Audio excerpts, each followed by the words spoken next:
this show. It's a show. And it's presented by whomst? By Manscaped, of course. If you go to manscaped.com/dangle, you'll receive 20% off your next purchase. And we'll throw in some free shipping, too. And last episode, we got to see that Adam is a user of Manscaped. That's right. It's not a lie. Wearing clothes this time. That's for now. Let's start the show. The Steve Dangle Podcast. Powered by Sports Interaction. Canada's Sportsbook. SDPN, the Steve Dangle Podcast, with your hosts, Steve Dangle, Adam Wilde, and Jesse Blake. It's the most serious sports show you've ever heard. Yep. And I hate to start the show this way. You know me, how I hate this. What? I hate to start the show to tell you about my Devils. My Devils. What did your Devils do? My Devils. Oh, boy. Who are now winners of...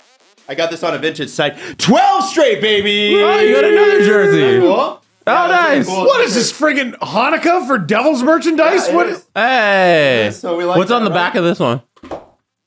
That's that. I don't know. Wow. Oh, and it says New Jersey. I think it's a pretty sweet... I was like, wow, that's actually really cool. That's, Fits me better than the Aaron Andrews collection, which is odd. Yeah. it is odd. This jersey is definitely something a team would have worn in like 2004. Yeah, Five? this feels like high school to me. This must be a medium. Then, 'cause This is it a medium. fits you good. This is a medium. Yeah. No, And it's good. also underneath, I have. And Oh my God! I really believe you. You son of a gun. No, I got nothing under my pants except for underwear. Okay, good. I'm not hiding anything, but I told you I'm going to keep wearing Devils stuff until the Devils Lose. streaks. Well, yeah. Here's the thing: Adam's gonna go bankrupt. They're playing Edmonton tonight, and if they win, they're going for 14 straight, a franchise record. 13. No. Tonight's 13.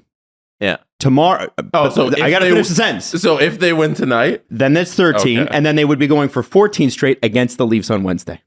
Okay. Oh my God! They beat the same team twice in the same streak. Yep. I wonder how many teams they've done that, actually. I'm sure they have. The schedule's very odd this year because, like, the Leafs are playing the Penguins and Devils twice in a couple weeks or 3 times in a couple weeks. The Leafs are going to have like the Rangers and Blue Jackets out of the Metro to play for the rest of the season, and that's it. It's weird. They'll be done with the Penguins by the end of the month. Yeah. So Yeah. they've tried this year to squeeze the games together versus your opponents because you got to play everybody a couple times. So they've tried to squeeze them together Why to don't they make them just- more like series. Why don't they just make it a superset then? And like you're in Pittsburgh for 2 games and then they come up for 2 games. Yeah, like I don't mind that. The NBA is doing that this year. That's something they've Play moved to. I don't mind the games closer together. I just like I like the baseball thing where you're playing a team for like 3 days in a row and you just hate them. Yeah. Kind of like that. Hey, we don't like how you baseball. And then they baseball at you, and you're like, what? We're all going to run out onto the field and we're going to do a lot of talking. Even the guys from the bullpen, they're going to run 50 meters. Yeah, a lot of gentle hands on small of back. Yeah. That is most baseball. We're gonna wind sprint 500 meters to put a gentle, not even a hand. It's like a gentle fingers. Yeah. It is always weird when you run from the outfield to get into a brawl that's happening in the infield. And then there's always that one pitcher who's like a middle reliever who doesn't regularly jog. Yeah. Like, who I'm and he's like walking out like, I got to do this, but I don't want to. My belt's going to fall off. There's no arguing getting done. It's just 4 dozen men going.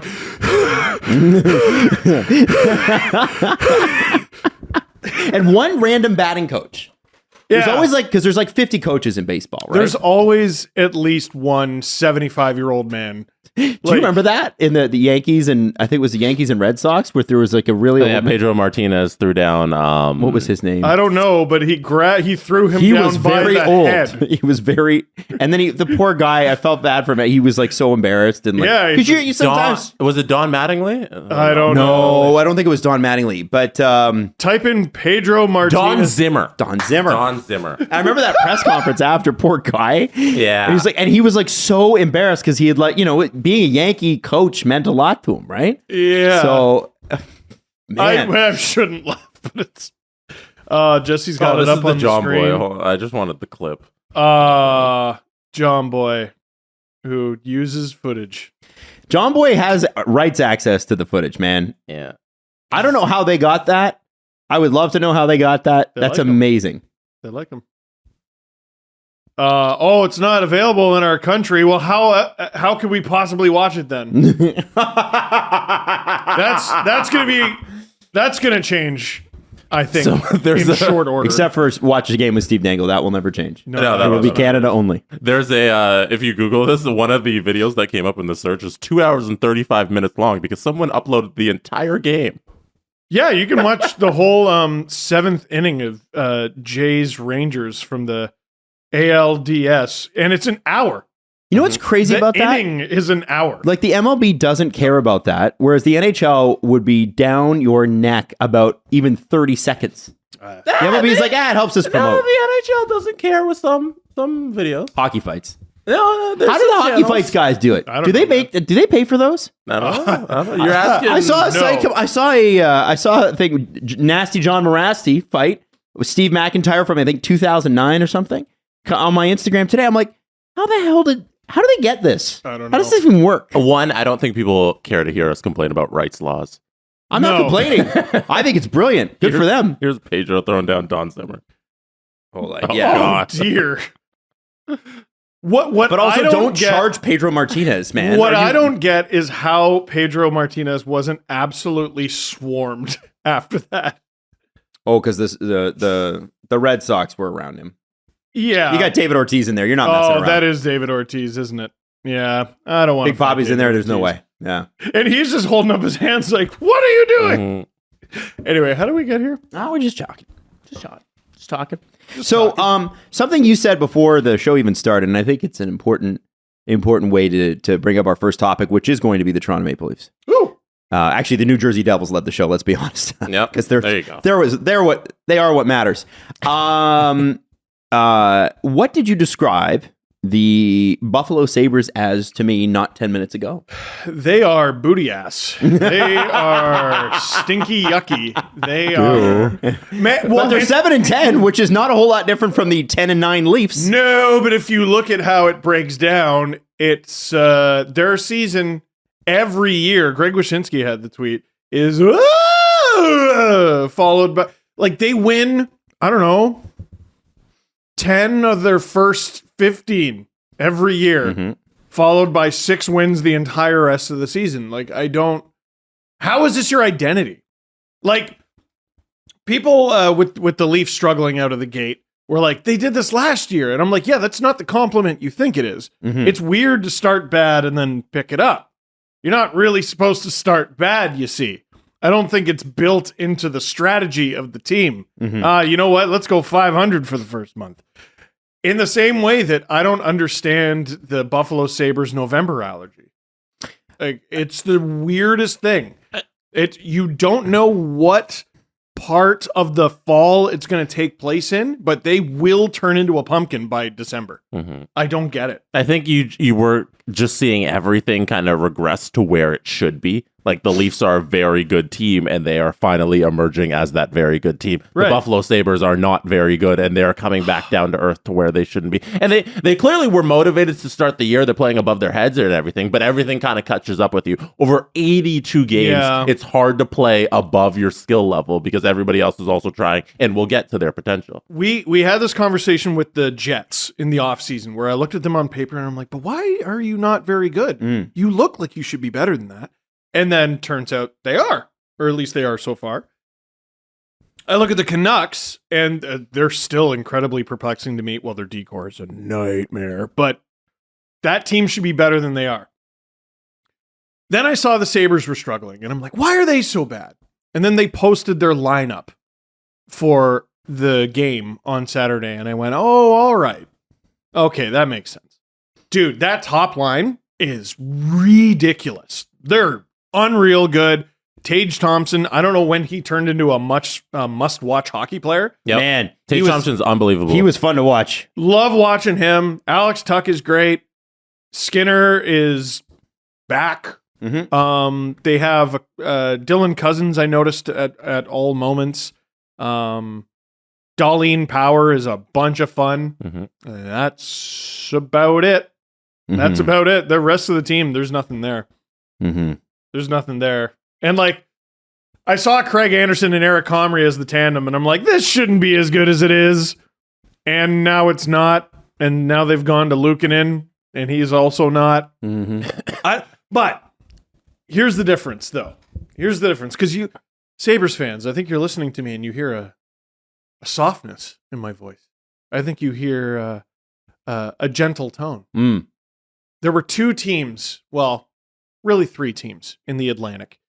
We looked at this offseason and we said, they're all improved. Detroit was one of them, and they're currently in a playoff spot, so there you go. Then there were 2 other teams who have been bad for a very long time. The Buffalo Sabres, who have been bad for a very, very long time, and the Senators, who have only been bad for a very long time. We'll get to them later in the show. Don't you worry. Yeah? Because I have a sympathy for Sabres fans because they, despite improving, were like, well, we'll see. I'm pretty happy about Tage Thompson and Alex Tuck, and we'll just see how the season goes. Hockey's back in Buffalo. We'll see how it goes. And I was rooting for them. I'm still rooting for them. I'm rooting for the fan base. I'm rooting for them to get out their shovels and dig that arena out so that they can host some home games.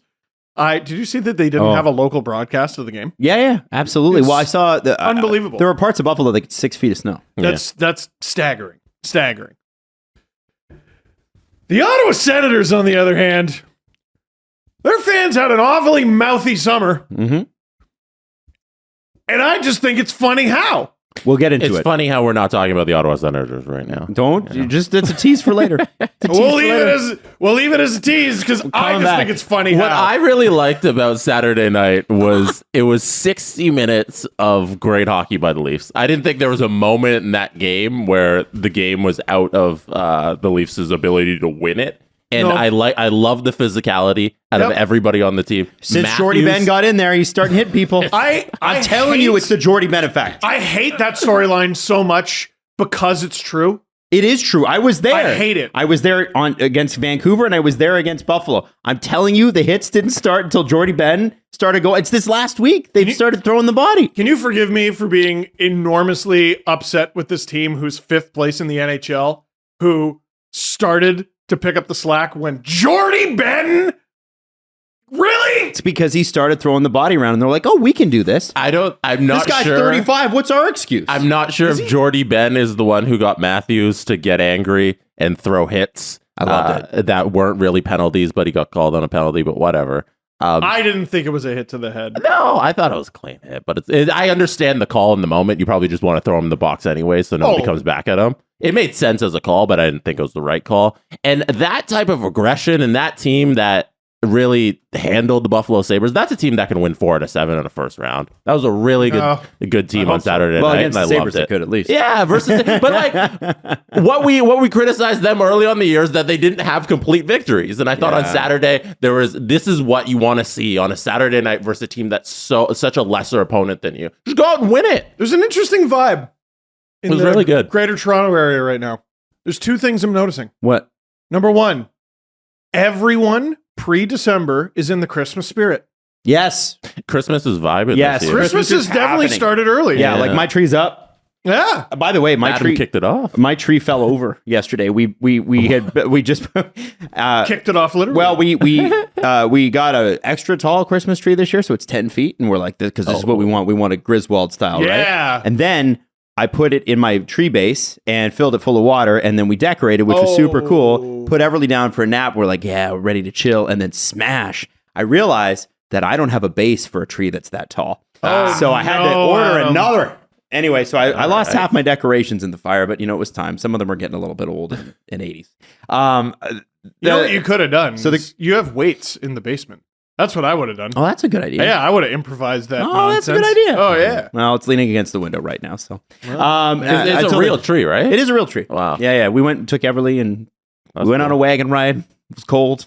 Wow, what a dork. Yeah. What a loser. Anyway, that so sounds Christmas awesome. is What are we vibing. talking about? Christmas is vibing. Yeah. Christmas has started early. And also, Leaf fans, despite ourselves, were like, you know what? The Leafs are winning this one. That's not in our nature. Mm-hmm. To look at a team that should definitely lose and think, Leafs are going to win. Sabres are visiting. They're under 19 feet of snow at home. And Pekka Luukkonen is starting. Yeah, they got their Don't third disrespect Uka. goalie in. Hey, Well, the that's Leafs did. Stanley Cup finalist. You Yeah. Pekka Luukkonen. Crab people shout out. He kind of lost to the final, Jesse. It's okay. I watched He did. it. We don't need to do it over. If again. you had a goalie, you would have won. No, that's not true. He's a very good NHL 26 goalie. What was That was his- about that year. What was his rating? I don't know. He's like an 87, 88 by the time we ran to the finals. Yeah, artificial. Stats nerd. Yeah, what were his intangibles? This grit. Huh? Does he throw hits like Jordy Ben? He doesn't. Has he no. ever stopped a shot attempt? Okay. What was your point here about For the Leafs whomst. winning? Yeah, for whom? If you don't understand what we're talking about, Last Luukkonen episode. was Who Jesse's expects these goals? video game goalie. Anyway, he was my goalie last year in my Sabres franchise mode sim. He was really good for us. they're losers of 7 straight heading into the game. They got their third stringer in that they're on the road. That should be a slam dunk win for any team that thinks they're anything. And for some reason, we were all like, they're going to win. Mm-hmm. I called it before the game. Whoops. I called it before the game. I said they're going to win 5-1. And I was close. You were close. 5-2. I have to say, one of the things that we talked about at the beginning of the year, and Jesse, you touched on it. You said the complete 60 minutes. I've never seen the Leafs, this Leafs core, really just go out and dominate a game. And I don't mean just this year. I mean like ever. Like they never go into a game. Like really think about it. Unless you got like a Steve memory for hockey like this, and a lot of our listeners do. It's amazing. When was the last time the Leafs went out and dominated a team that was objectively worse than them? And I know that's an odd sentence to say, but they don't do that. They have a really small handful. That's why Saturday night was so nice. And I equate it to basketball, where if a team's up 30 in the fourth quarter, you can turn off the game. Saturday night had a turn off the game kind of feel, where it was 3-1. You're like, Sabres aren't in this. The Leafs are going to win this. It's kind of over. They're up by 35 in the fourth quarter. Right. You know, I could turn this off and I'd be good. I will admit that when the Leafs made it 4-1, that was when I was like, okay, I can turn it off. Because it was 3-0 early. And I go, okay, there's a shitload of hockey left. Mm-hmm. It's halfway through the second. Mhm. We are doing great. Leafs allow 1. I go, all right, let's see what happens next. And they immediately, after surrendering a power play goal, took another penalty. And I went, oh, But okay. every time they took a penalty, there was no threat because the Sabres power play is so bad. It is. It never felt like a threat when they were on the penalty kill. So I don't know if maybe I'm obsessing over this for no good reason, but the Leafs have an MVP belt. I don't know if anyone's been keeping track of who has held the belt, but it is. Wasn't it Shalgren? It's been held by the likes of Shalgren, gave it to Jordy Ben. Matt Murray was holding it last game. They gave it to Justin Hall last week or the week before, right? So this is a team with Matthews, Tavares, Nylander, Marner, and like all guys who are having great seasons. Marner did okay.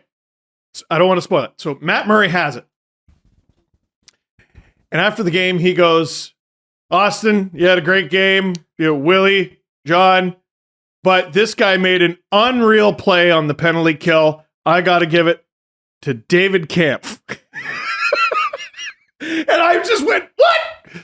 Marner did a no-look behind the back pass for a shorthanded goal to Mark Giordano, and you gave it to David Kampf. Don't you know the Employee of the Month rule? Yep. Yeah? You give it to, what is that? What is the rule? The Employee of the Month rule, like, okay, this is, it's old school, but they don't give Employee of the Month to the best employee. to the best employee. Really? They give it to the people that could really use a boost. Mm-hmm. Ever. And not that David Kampf's played bad. He's played great. But think of the names we're talking about here. It's guys that are role players that are coming in and doing a good job. David Kampf's done a good job. Jordy Ben's done a good job. Yep. Eric Shalgren has plugged the gap when they needed him to. Yep.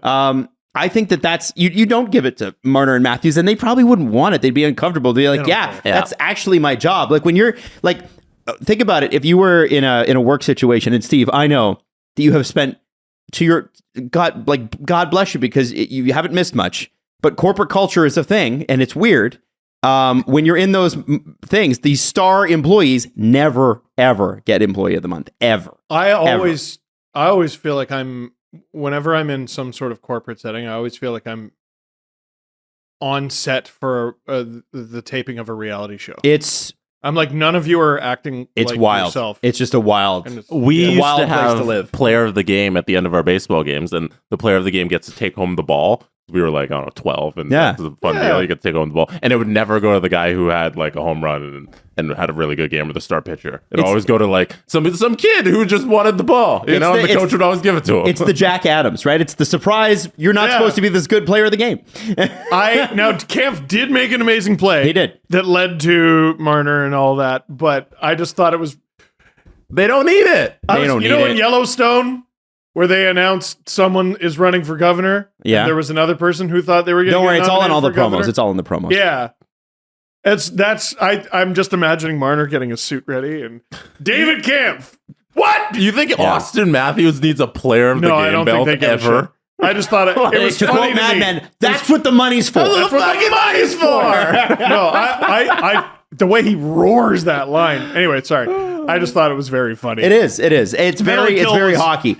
So a couple things I do want to mention. First off, Sabres fans, rightfully so, a little bit ticked about a couple of the goals. I'd never seen an imminent scoring chance call in person. So yes, you were there. I was there. There were There two were two goals Goal that they two. should argue. So before the imminent scoring chance, there's the second goal. Explain that one. So it looked like Pierre Engvall was the sixth man on the ice, and there should have been a too many men on the ice call. What did that look like to you in person? Like nothing. It looked like nothing. Nothing. It's a nothing burger. But was it close? No, It wasn't close. it's not that close. Oh. It's honestly, if you're going to call that, you're going to have to call. That's the precedent setting one where it's like you start to call that. Now we're talking Matt Duchene offside territory. So we're talking like dumping the puck in from a foot in front of the center ice line. Yes. We're talking. Yes. Yeah, that's what we're talking about. It's like we're being overly. You know what I mean? And listen, I have had my issues with too many men calls. The Leafs have been known for it. How shitty they are at changing. They're really because weird. none of their guys hustle off. I don't understand it. You're supposed to hustle off. I love William Nylander. He just fucks the dog on the way out. One of Terrible. the worst in the entire league. Just glides to the net. Dude, he's one of the worst line changers. The wind will take That's me. an exaggeration. No, he's no. You are near. Honestly, you know what I'm going to do? I'm going to contact Tic Tac Tomar because he has the gifts, and the only gif I want from him for an entire game is William Nylander ending a shift. He went. I want Omar. I want you to do that for one entire game. Okay, do it for every player then. Just do it for he do it took for Willie. over. No, you don't need to spotlight Willie. That's You know who not used to be necessary. the king of that was Tyler Bozak. Oh, glider. Worst line changer in the fucking We league. used to get upset about that in hockey because in youth hockey they're a lot more. They're tighter about it. Yeah. And so you'd be like waiting. You have one leg over the boards. Yeah. Like, are you ready? Come on. And the coach would just be screaming at these kids to get off. Yeah. Single A hockey. Anyway, Jesse, what are you pulling up? Just trying to see if I can pull up the Too Many Men GIF, but I can't. I think the one thing that the more interesting goal to me is the third goal. Yes. I've never seen an imminent scoring chance call ever watching hockey. I don't think it's ever happened with the Leafs. I vaguely remember one. I couldn't tell you who it was. And it's not because I'm a Leafs fan, because I'm a Devils fan.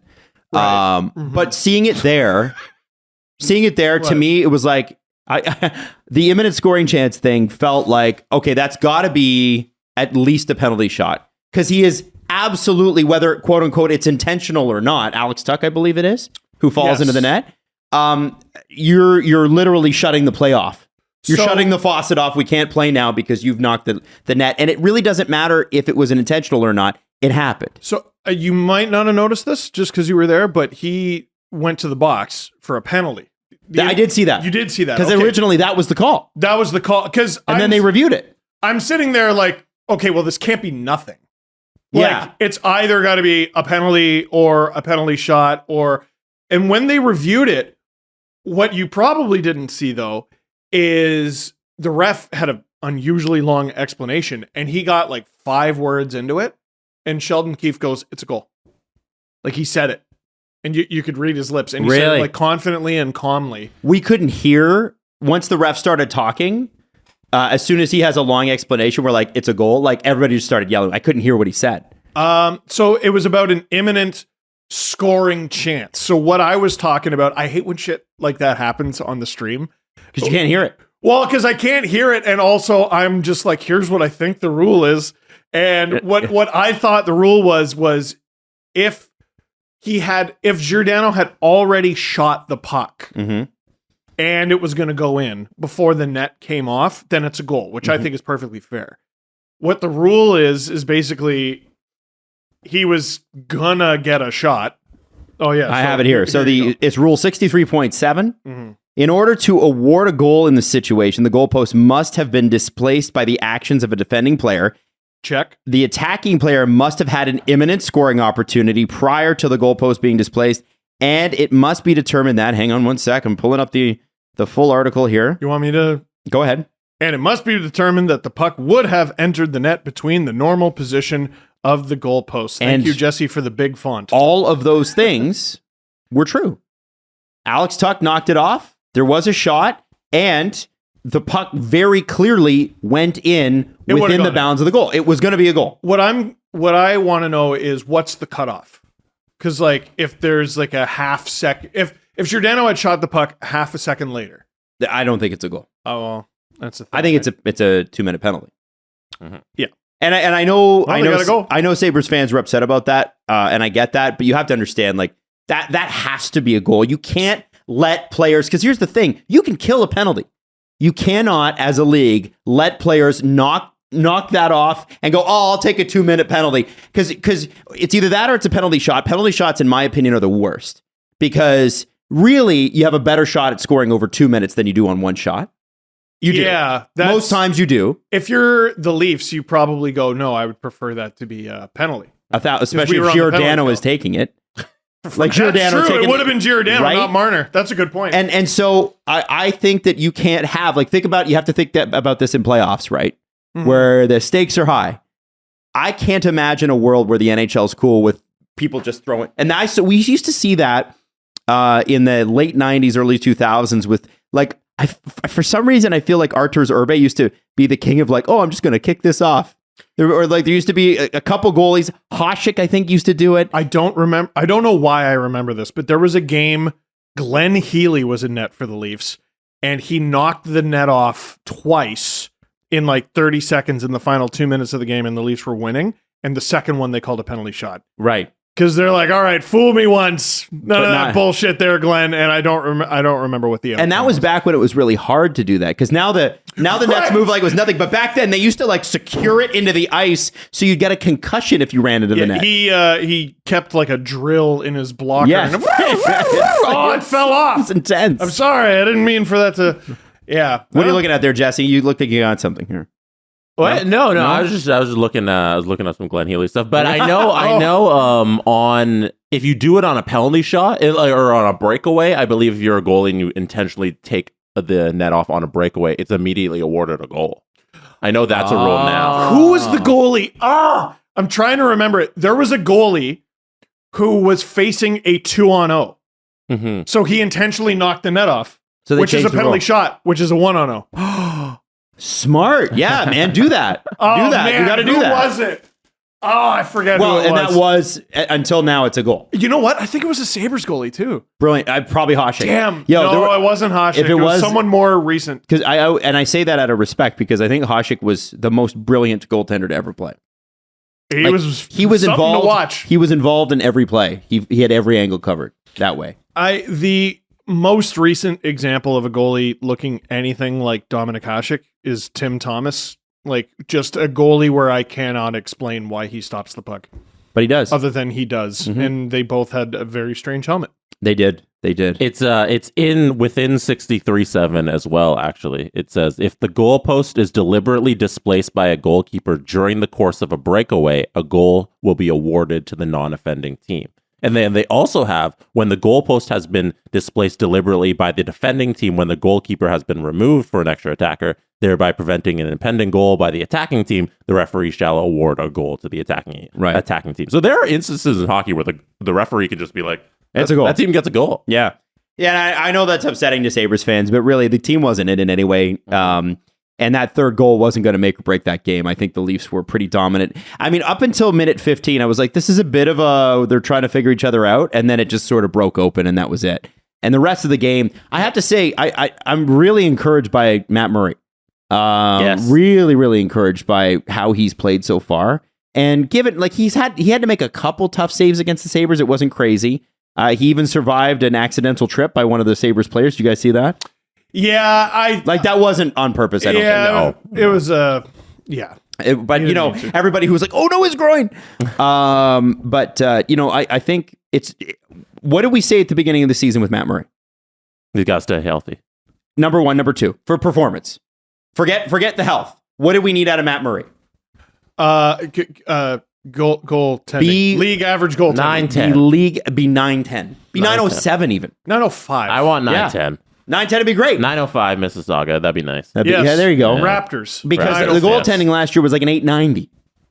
It was outside of the first month and a half. It'd be a dramatic improvement. So I'm thrilled about that. It's great. I did find it. Mm-hmm. What'd you find? October 11th, 2000. Glenn Healy said he didn't mean to dislodge the net and give New York, as in the Islanders, as in who the Leafs are playing tonight, a chance to tie the game with a penalty shot. The Toronto goalie was whistled for delay of game, but stopped Brad Isbister's ensuing penalty shot with just 34 seconds remaining as the Maple Leafs held on to beat the Islanders 3-2 on Wednesday night. Ooh. Yeah. How about that memory? That was 22 years ago. Why do I remember that? I don't know. Why do you remember? I don't know. Long divide? Unbelievable. Ask me. Don't Glenn fucking Healy, a guest of a very famous podcast that airs the Jesse on... Blake Sports? No. Agent Provocateur. Boy, you bothered. Really good episode. It was the first one. That was the very first episode we Was ever it? did. Yeah, he was our lead. He was our first No, guy. it wasn't. No, it wasn't. It was David Perron. Oh, Perron was number one. Heels was two. He's the host! I love it. You asked me to remember stuff? Come on. Heels wasn't two. Wasn't it Mike He wasn't two either. Wasn't he? No. It was Mike What are you talking about, I think Adam? Healy was three. Who was number two? Was it not Mike Rupp? Oh, Rupper might have been. I don't know, man. I don't even know. Sorry, Alan. I have no idea. By the way, Jesse, you bothered some people. Eat fish. You bothered some people on the internets last week by redrafting all the first round picks from the last 20 years. What a great idea on the Jesse Blake Sports Report. So much fun. I did do that, and I had Glenn Healy was the second ever guest on Agent Provocateur. Oh, I don't have it. It went David Perron, Glenn Healy, Martin Havlat, Frank Zecca, Mike Rupp. Oh, I wasn't even close. What the fuck? No. All right. I redrafted all the last 20 years worth of first round picks. First overall picks, I should say. I had Crosby, Ovechkin, McDavid. 4 is McKinnon, and then 5 I had Matthews, and then 6 and 7 is Stamkos Taves. That's the area. Kane. I think you had Stamkos Kane. Stamkos Kane. That's the 6 and the 5, 6, 7 is where I upset people because they were like, "You're Leaf fan bias." And Stamkos has 2 Stanley Cups and he has a 60-goal season. How the hell is he below Matthews? So Jesse on Friday, because when did you release the episode? Thursday? Thursday, night. So after the episode, we're walking to our cars and Jesse goes, "Yeah, I'm pissed about this. I had Matthews number 5. I was like, ooh, okay. Who's 6 and 7? You're like Stamkos and Kane. And I went, yeah, no, they're right. No, because argument. No, and Jesse's like, no, the argument for Matthews is everything that Stamkos and Kane have done. And plus, Kane they has have done 3 more. cups and a heart, Right. And I think a scoring title, at least one. Yeah. Stamkos has a 60-goal season and 2 cups and 3 appearances in the no final. heart, So I think he does have a rocket though. No He's got heart. at least one no rocket. heart. Yeah, makes you're him right. a bum. And a power play special. And the captain of the fucking Lightnings. I should have had Matthews at 7. Yeah. Maybe. Yeah. Who was 8? I would even. Who was 8? I'd have to bring it up. I don't know. I would even hear the argument that I had McKinnon a little too high. Yeah. Because probably Stamkos can go ahead of McKinnon. Mm-hmm. Both of those guys should probably go. It was a very fun exercise, and I was very happy with how well received it was, which was awesome. So thank you everybody who watched and listened. Yeah, because it was super well received. But the people enjoyed it. It seemed because they were commenting on it. And I'm gonna do more of that kind of stuff. I'm going to do, I think this week, before I do any more draft stuff, the top. I sent you this list, and I got some feedback from you, and you gave me 2 names to add to it. Oh, this is going to be great. I can't wait for this. The top 15 hockey names of all time. Oh, I love it's that. 15 now. I'm going to do There's 15. too many. Yeah, because you added some. We're like, I can just do 15. There was a brother Yes. who you had in the number 1 position, and I said, Jesse, it's not even, he's not even the best. He doesn't even have the best name in his family. Yeah. And I informed him of the best name in hockey history. I think I'm going to drop Harry Dick to an honorable mention. Oh. I think to spotlight the guy who named Harry Dick, I think is a little extreme. And he was pre-Manscaped. It's a bummer. He also was named Harry Dick at a time where he probably didn't get that much grief for being named Harry Dick. Yeah, his parents didn't made the decision thinking it was normal. Yeah. There was a Harry Dick on every block. It was just a popular time. Yeah, you know what? To be Harry Dick. They were just a couple of dicks, right? And then, Oh, he came from a whole clan of dicks. Yeah, he was it's probably true. one of 13 kids. This is the Dick coat of arms. Dick family tree. Dick family tree.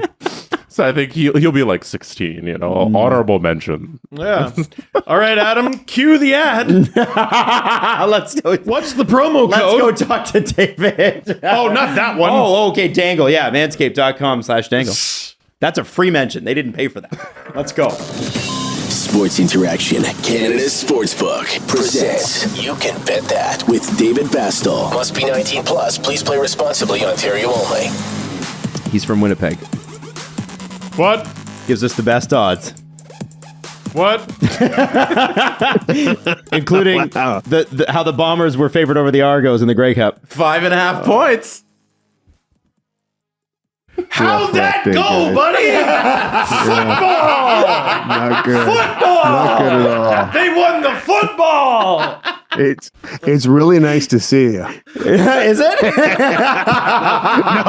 it's not. It's terrible. Steve, who for Hate sure you. did not know until he walked in my house who won the game. I'm not even going to lie there. Steve has no interest in football. Steve knew who won. I knew.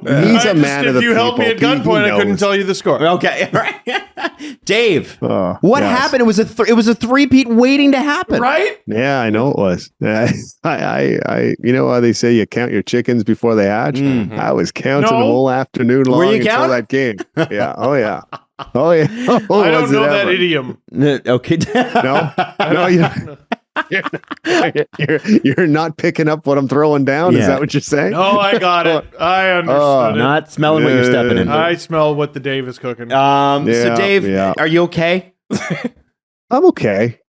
Sort of. Yeah. I feel it's for not you, a good man. Monday. Where were you thanks, watching? man. Was it a big celebration, big party? Yeah. In Toronto, no. I was on my couch by myself. You know what the good thing is, though? I'll tell you this. So a tradition going back to when I was a youth. I had KFC yesterday. Yes. I had KFC for the first time in like 8 years. Yes. And it was delicious. I never paid for it after, which is good if you know what I'm saying. And I'm sad to I say, didn't. I'm At first. Yeah. Wow. He sounds. How did he skip out on that bill? Would you have a coupon?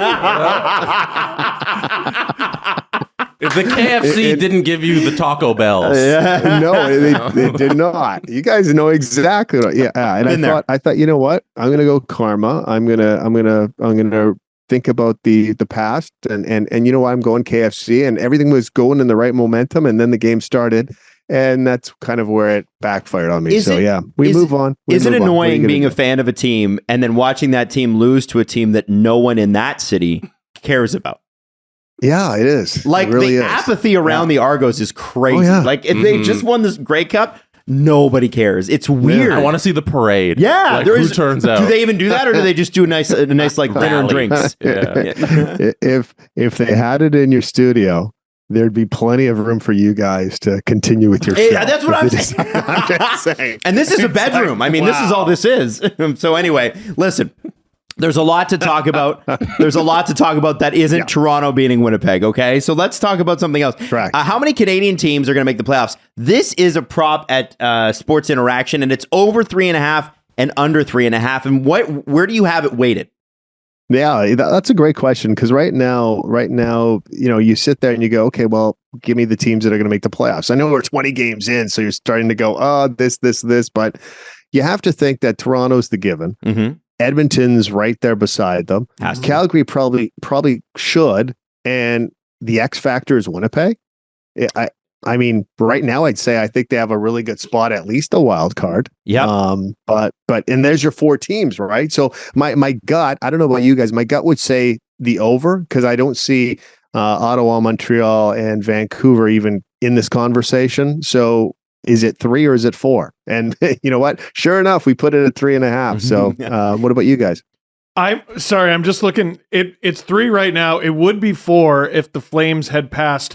Check notes. St. Louis? I know. Absolutely on fire after losing.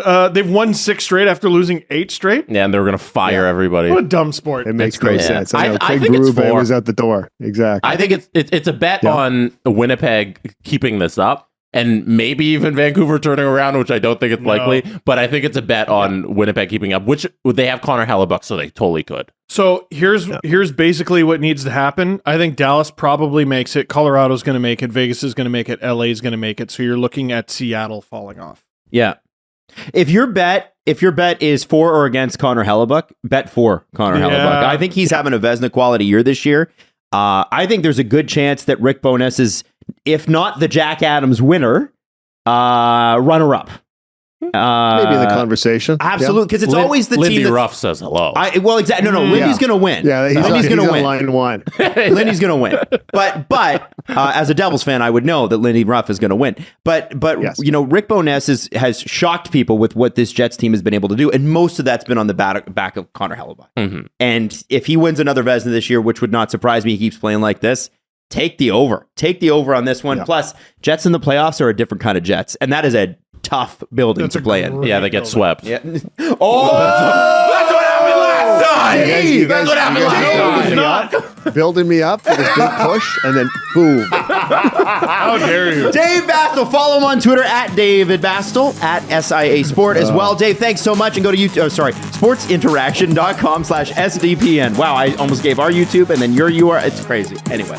There's a lot going on. Thanks, fellas. Have a good one.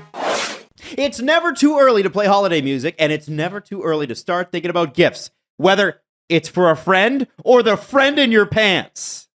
Yeah, okay. All-time low. 1,000% an all-time low. You can make it. You can make it happen this season and be jolly with Manscaped, baby. Now, do your little drummer boy a favor and use that lawnmower. Absolutely not. 4.0 to avoid another silent night in the bedroom. Oh, and look at this. Night. I have a brochure in my hands about some of the other products you can get. The Crop Mop Stay Fresh Wipes, the Clean Start Crop Cleanser, the Head to Toe Foot Duster, the Finishing Touch Refined Cologne, and the Plow 2.0, which is a superior safety razor with machine brass handle for better grip and zinc alloy head. Ooh. Provides you with gentle shave for extra smoothness. Jingle Balls was right there. You didn't have to do I'll that. get to that. We got a long way to go for the holidays, but you don't, not at least to get your shopping in. So why don't you do this? Go to manscaped.com/dangle. Use that promo code. It's Dangle, by the way, DANGLE. Free shipping, 20% off. Hey guys, it's time to knock that new business idea out of the park with Shopify. Listen, I know it's the holiday season, but then you're going to start thinking New Year's resolutions, right? If you look back at this year and these last couple of years and go, I need a change, this might be the way to do it. Forget the off-season work. Shopify makes it simple to sell to anyone from anywhere, whether you're selling warm-ups or wall hangers. It's time to start selling with Shopify worldwide and join the platform simplifying e-commerce for millions of businesses worldwide. With Shopify, you'll customize your online store to your brand to discover new customers and build the relationships you need with diehard fans, which is pretty cool. Yeah, you're pretty cool. That was awful. Why is that awful? How did you not mention that sdpnshop.ca is built on Shopify? Is it? I built it on Shopify. It's on I didn't even the know back that. end that we use. There you go. That should be what you lead with, Adam. I know. Come Well, listen, on. and thanks to the we love Shopify. Thanks to the 24/7 support and free on-demand business courses, Shopify is on your team every step of the way. So if you want to sign up for a free trial, go to shopify.com/STP, all lowercase. Again, it's shopify.com/STP to start selling today. Shopify.com/STP. stdpn.com/SDP. So easy to use. Even a moron like Jesse could use it. This guy. What an idiot. We made him stop because he was going to start in. But it's important that we made him stop because we saved this segment specifically for this. You, Steve. You had to shut up. That's okay. On I'll save it. Hockey Fights Cancer Day, on Spartacat's birthday. Do you know those? Hockey Fights Cancer Day? It was Hockey Fights Cancer on Saturday. Oh, on Saturday. Yeah. Oh, that's what I was like, wait. Yeah. Okay. All of these things happen. I'm gonna quote from Wayne Scanlon at sportsnet.ca. The stage was set for the Senators to do something special. Spartacat's birthday.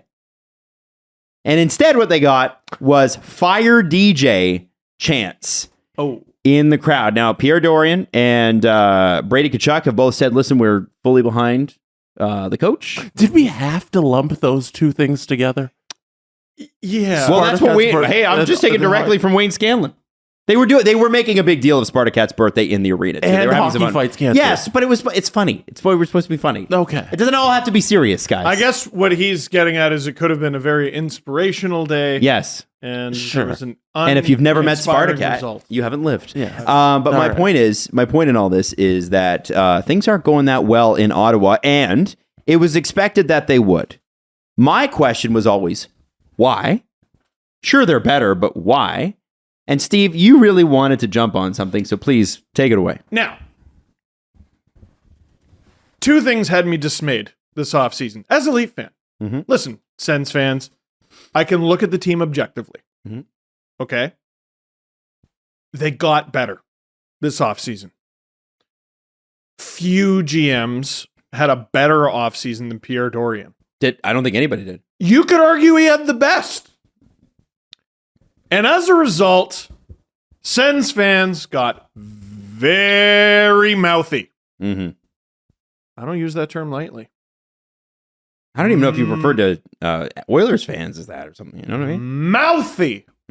They were quite mouthy. I can look at them objectively and say it is a surprise that given the offseason they had, they've struggled this much. However, the Leaf fan in me is like, LMAO. Well, dude, I can't believe they're this bad. Okay, so I really can't. So the thing that we said in our season previews, Ottawa finished with 73 points last year. Okay, yeah, for them to have made the playoffs in the Atlantic Division, they would have had to have over 107 points. Wow, that's to get a top 3 spot. No, yeah. That's Boston. Boston had 107. That was the lowest of the playoff teams in the Atlantic Division last season. No, but they could have still got a wild card. What was the wild card? Boston was a wild card team. Yo, that's nuts. Washington was the second wild card. And they had 100. Yeah. Wow. So Ottawa could have had 100. I suppose. So 100 points. So what I was saying was, that's still quite what far are the back. chances that this team gets a 30-point swing? 30 point. Now I know the Leafs did it. But they did it with Matthews and Marner in the lineup. A 12-win swing would be 24 points. And that's an enormous amount. Might not be enough. Definitely won't be enough. Based on last year, it wouldn't be enough. No. And honestly, the Atlantic Division was not as competitive when the Leafs made their swing. The Atlantic Division is extremely competitive at the top. It's the have and the have not. I think, though, the Sens and their fans would survive an improvement. Right? Sure. An improvement. They're not in the playoffs right now, but they're 2-3 points back. Maybe even 4. Because not everyone has played the same amount of games. How about the Tim Stützle coming out party? I looked at that contract that he got, and I said, I have bad news, Leafs fans and everyone else who cheers for a team in the Atlantic Division. That contract rules. Rules! Jesse, what do you got? 6 goals, 11 assists in 17 games. 17 points in 17 games, Tim Stützle. Oh, okay. Well, he's bounced back. Is he leading the team in scoring? No, Brady Tkachuk. He's point a game. He's pointing Third on the team in scoring. Oh, you thought he was going to be bad? Yeah. Well, no, because he did start slow. Here's one of the best 3 guys on the team. He did, though. Doesn't he suck? He does. I'm a dumbass. Point a game. No, the person you should be looking at is Alex DeBrincat. Alex DeBrincat is shooting 7.9% right now. He has the second most shots on the team. And the reality is, okay, he's a little bit ice cold, but he was also playing with Patrick Kane last year. Patrick Kane is a better setup man than any person the Senators have probably had since Daniel Offerson and before.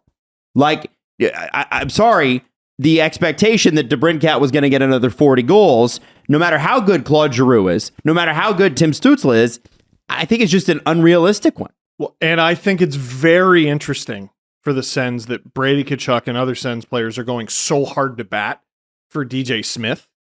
And this is where the Leaf connection actually applies. Okay. DJ Smith was an assistant coach under Mike Babcock. Mm-hmm. A lot of coaches and assistant coaches have a good cop, bad cop relationship in which the head coach is usually bad cop. Yeah. Babcock was bad cop. He was very much... That almost got uncomfortable. It's like the Harry Dick conversation Play again. the tape, Your Honor. That was quite... Yeah. Babcock was one of the worst cops in the National Hockey League. DJ Smith was known as happy-go-lucky fun guy. Mm-hmm. And here's the thing. If the Sens are not able to turn it around for DJ Smith, what do GMs go out and do? They go drop the hammer like they did in Calgary. And they're going to go out and they're going to find the worst cop possible. Well, and it is not going to be a fun transition. So to Torts and Sutter are off. Yeah. So Laviolette's apparently not a fun guy to play for. Vigneault is not a fun guy to play for. They've both seen I think Laviolette's not coaching right now, is he? Or is he coaching Nashville? No. He is coaching. He's coaching Nashville. Vigneault is one that you probably wouldn't want to be your coach, but he's had a ton of success. Therrien. Oh, no, he can't be in the league now. No, I'm not suggesting. No, I'm talking about actual viable candidates. Michel Therrien cannot coach in the NHL anymore. You can always find guys. Okay, well... You can always find guys. The players want to play for him. So here's what I'm looking at. Here's what I'm looking at with the Sens, okay? So what is the real problem here? They have one less goal than the Toronto Maple Leafs. The Toronto Maple Leafs are 5th in the league. Wow. They have 56 goals for, 59 against. That's not crazy. It's really not that bad. And their goaltending's been really good. Cam Talbot has a .924 save percentage, and he has one win. Well, he missed a lot of time. I don't know, but what I'm saying is that's a one really... win out of 6, right? But what I'm saying, guys, is a .924 save percentage, he should have more than one win. Right. So what's the real problem here, guys? It's defense. They're in the same boat as the Vancouver Canucks, where you see very little effort on the team getting back playing defense. The defensive structure of their defensemen isn't great. And giveaways. Giveaways have just been an awful part of the game for the Ottawa Senators so far this season, and they're leading to incredible scoring chances for their opponents. The defensive, I get the blame for DJ Smith, because if you think you can teach defense, then the coach is to blame here. And if you think you can't teach effort, then it's on the players. You know. And what did he run here? He ran the penalty kill. Right. And Zaitsev was a big reason why Zaitsev got traded to the Sens. Not just contract, is DJ Smith was like, I can fix this guy. I can work with him. Mm-hmm. And that's gone super south. Wasn't claimed off waivers. Currently threatening fans on Instagram, allegedly. I saw a rumor. Yeah, I did see that. I saw a rumor. I want to say it was from Frege, but I can't remember for sure that.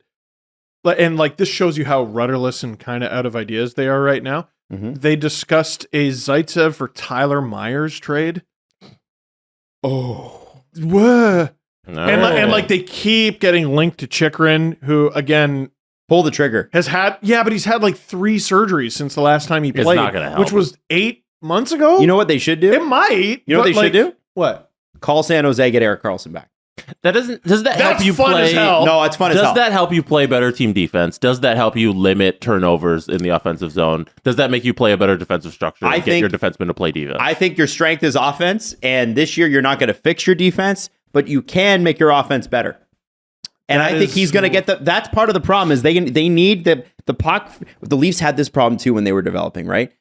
They had nobody who could go, here's the puck in my zone, and I'm going to get it to the forwards, and they're going to transition out. Do you remember how Boston used to play Roman Polak? If Roman Polak was on the ice, they're like, we're throwing it at him. We're just going to keep throwing. Bruce Cassidy's like, that guy. And Babs was like, yup, he's a good player, good family, and can't move a puck. Their identity was getting hemmed in for 90 seconds. Yes, it was. People forget, man. Leaf fans forget how bad that was. I don't. So I'm looking at this. I'm looking at Shabbat. Really great. Travis Hamonic was an unforced error. You knew that from the beginning. That was really, you have to put that on the player development staff or whoever advocated for that trade. I think most Sens fans would put that under old regime. I know the GM's still there. Yeah, but he's. You think Gene was doing that? I no, it's not that. There was another Pierre there. Oh, I think there are two very different versions of Pierre Dorion have been GM of this team. We forget the Pierre Maguire era. Right. Of the Sens. Yeah. And it's lucky they made it through so unscathed. Josh Norris also being out doesn't help them. But That's I'm thinking a huge hit. I'm thinking that you're not going to go out and trade for your defensive defenseman who's going to play with Shabbat for the next 10 years. You're not going to get that unless you pull the trigger on Chychrun, who's been completely rebuilt, knees up. So why not go out and get a guy who Sens fans absolutely adore, who didn't want to leave in the first place, who you could probably get at $3 or $4 million off, and who's going to football. He's literally going to be your quarterback and football past the puck down the ice. But you also got to solve, like, how do you make the forward group not look towards JT Miller as an inspiration on how to play defense? You know, like, how do you get them to play in the defensive zone? That is a good question. That's a good question. I think the Sens are in an interesting spot because you're talking about like big names, and I'm like, to right this ship, you don't even need big names necessarily. You just need to get incrementally better. And part of me wonders if the management group, listen, the Sens are young. They're a really young team. Very. And they have some veteran presence in there with Claude Giroux. And I just wonder if they're looking at this young group and going, we need them to figure it out themselves. It's a sink or swim scenario. Listen, if you're a player on this team, you can't complain that management left you high and dry. Mm-hmm. Management went out and got you some real quality players, and it's just not working out. Norris is a bigger hit than people give credit for. Oh, yeah. And it's a bad hit. Some teams have the depth to withstand that, but like that's a top 6 center. No, you're not going to replace that. A lot of teams are not going to be the same with that. And well, it's like the Leafs lose. I mean, they're not the same player, but like the Leafs lose Tavares. Look what happened against Montreal when that happened. You can neutralize Matthews. It wasn't the same. It wasn't the same. That said, I do think there's an opportunity here. And look how much Stützle has struggled. Now he's only a point a game player. That's right. I have to be honest. DJ Smith was like, he was a player favorite in Toronto, but he managed the defense, did he not? He did, yeah. Penalty kill. And they were okay. They were good on the penalty kill because they had Zach Hyman and stuff scores. But the defense in Toronto while DJ Smith was here was absolutely trash. It was terrible. But you look at the personnel and you're like, oh, okay. I know, but now we're seeing it again. So maybe. But I look at the personnel and I go, okay. But I'm also saying, but there are guys like, and I'm not asking DJ Smith to be Barry Trotz here, but Barry Trotz can literally pull blood from a stone. Yeah. That guy, when you put a defensive system in, it's literally just plug and play. Oh, your name is Buzz Flibbit. I don't really care what your 5 guys. And this is the thing, is they're not doing that. Yeah. And I don't think DJ Smith, for as great as he is, has shown the ability to do that. I'm not saying he can't, but it hasn't happened. And so I don't blame fans for being upset, but I do blame them for not being realistic about the expectations. And you're a fan. You're not really supposed to be realistic about expectations. No! But as a Leaf fan, I can tell you that leads to utter disappointment. And it's if you looked at the team, I saw some of those the tweets from hardcore Sens fans were like, I for sure would take the Sens top 4 over the Leafs top 4. Like you're objectively nobody would except for you. It's not. It's just not there yet. Yeah. But you're on your way. You got the goalie situation sorted out. You can score goals. Josh Norris comes back. You need 2 more defensemen who can play hockey, and you need to drop Travis Hamonic's contract. Get it out of there. Well, so it's coming up. It's off the books this year. There are 2 big things going for the Sens. If you have an off season right now, that's not the worst thing because all of a sudden you're in the Connor Bedard sweepstakes. Mm-hmm. And number 2, I'm just looking at the players who are UFAs. Oh, are they going to fleece some teams at the trade deadline? Do you want an old depth player? We got a big old bunch of them. How about Auston Watson? How about Tyler Mott? I know he's not old. Shut up. Do you want Derek Brassard? Yeah. Do you want Travis Hamonic? Do you want Artem Zub? They might want to keep him. And do you want Nick Holden? Oh, yeah. You're telling me no one's going to want Cam Talbot at the trade deadline? That dude's No, 35. You don't think they'll keep Cam Talbot? Nah, you got Anton Forsberg. But he's playing so well. That's why you trade him for probably a first-round pick. Yeah. And then this offseason, you get somebody to work with Forsberg. Yeah. You're right. You know? I don't think there's anything wrong with punting on this year. The only thing I would say about that is it's a little early. But these expectations that are like being put on to the Senators, it seems like no one internally kind of put them there. It was more the fans who were like, look at all the stuff we did. We got Giroux and we got this great young core. We're going to be great and make the playoffs. But internally, it seemed like the message from Pierre up top was that, hey, we're going to try and compete. You know, if we don't make the playoffs, like, that's okay. We're still kind of rebuilding. No, I think they said it would be a failure if they didn't they? I can't remember. Okay. All right. Fairness, you might be right. In fairness to the fans, management, and media in the market of Ottawa, media outside of the market was saying that too. Like, I thought they were going to compete for a spot. Mm-hmm. I wasn't quite as high on them as others, if I remember correct. I can't remember who I had above them. I think I had them finishing 6th in the division, but it's a really strong division. I think I'm wrong. Sorry about that, Jesse. Yeah, I don't think the players in My like bad. training camp when they're talking to them and like Kachuk's talking, I don't think he was like, you know, if we don't make the playoffs, you know, it's a failure of a season. I don't think they were on that vibe. So I think they're very reasonable about where they should be, and they're clearly defending their coach, which they did after the game on Saturday night.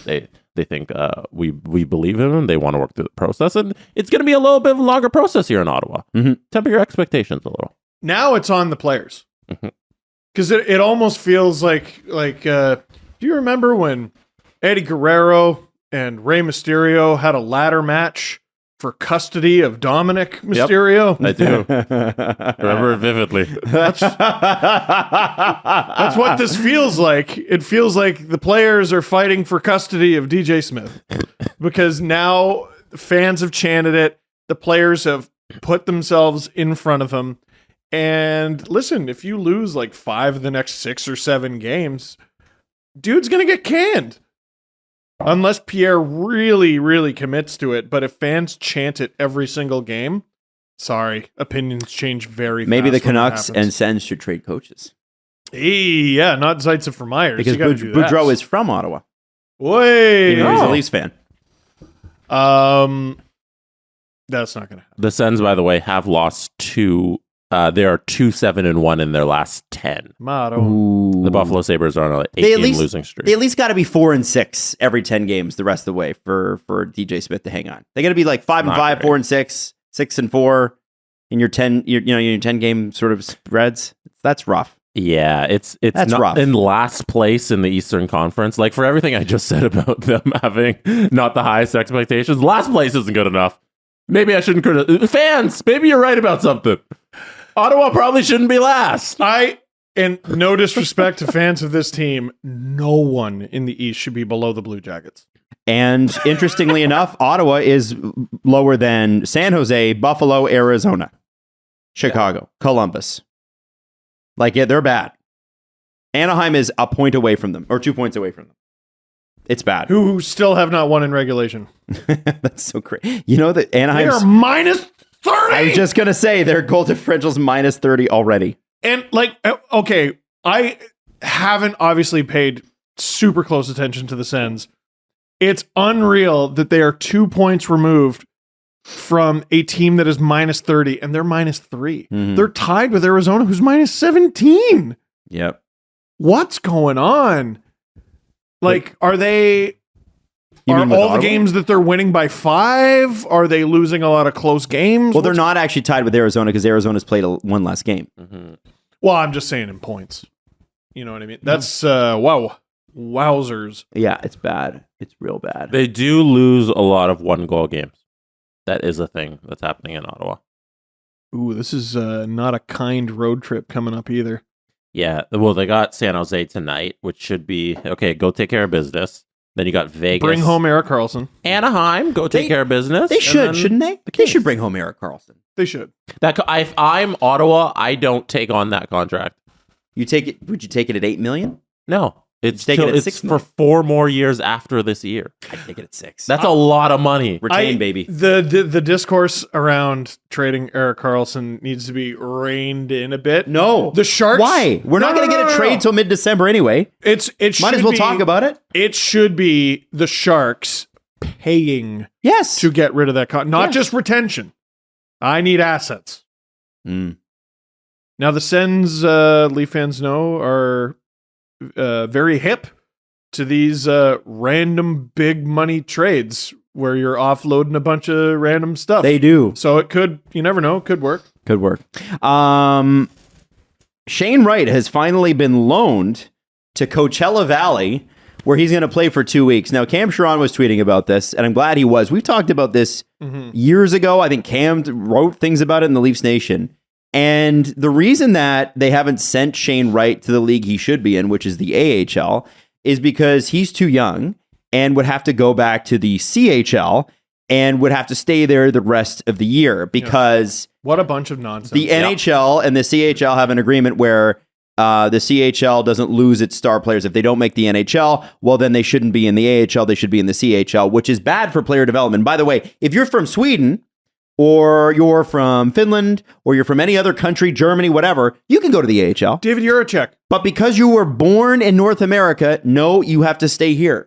It's not if you chose to play in the CHL. Like your Auston Matthews went overseas and he could have played in the AHL if he wanted to. Yes. So if you're a Canadian and you don't play in the CHL, you could go play in the AHL. But it'd be ridiculous if they built a league for players who are like not good enough or too good for the CHL, but not good enough for the NHL. It'd be crazy if there was a league in between there where they could develop. So it's got nothing to do with... it exists as the AHL. It's got nothing to do with safety.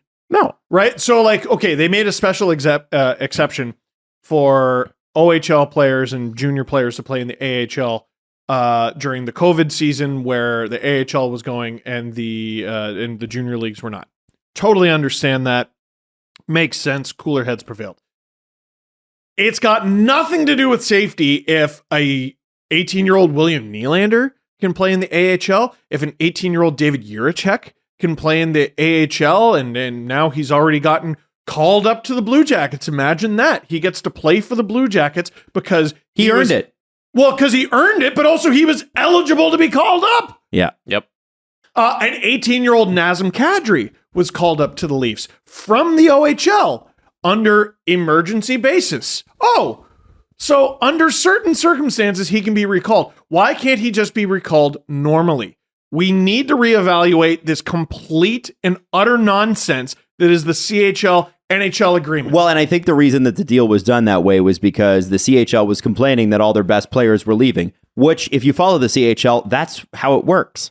Most players who are stars at 18 shouldn't be in the CHL anymore. And what would happen is if Shane Wright goes back to the CHL, and this is a problem, he's going to boot some other kid who's younger and who's using that time to develop. The whole point of the CHL is it's a developmental league. That's the point.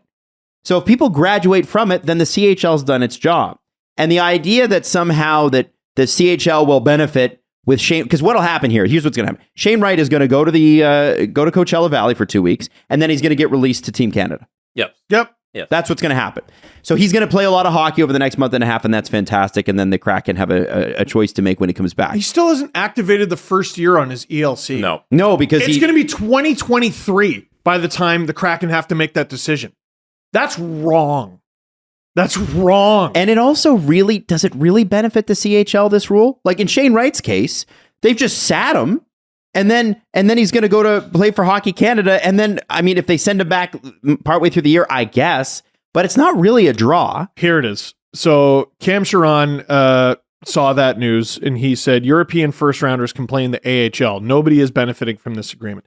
Someone responded, so can USHL/NCAA players. And Cam said, right. Basically, the only people benefiting from the CHL NHL agreement are players from other countries and the Hockey Canada executives that stand to receive bonuses if Wright leads Canada to gold at the World Juniors. Oh. It is corrupt nonsense. That's this what it is. agreement. Of course. It's absolute nonsense. Total bullshit.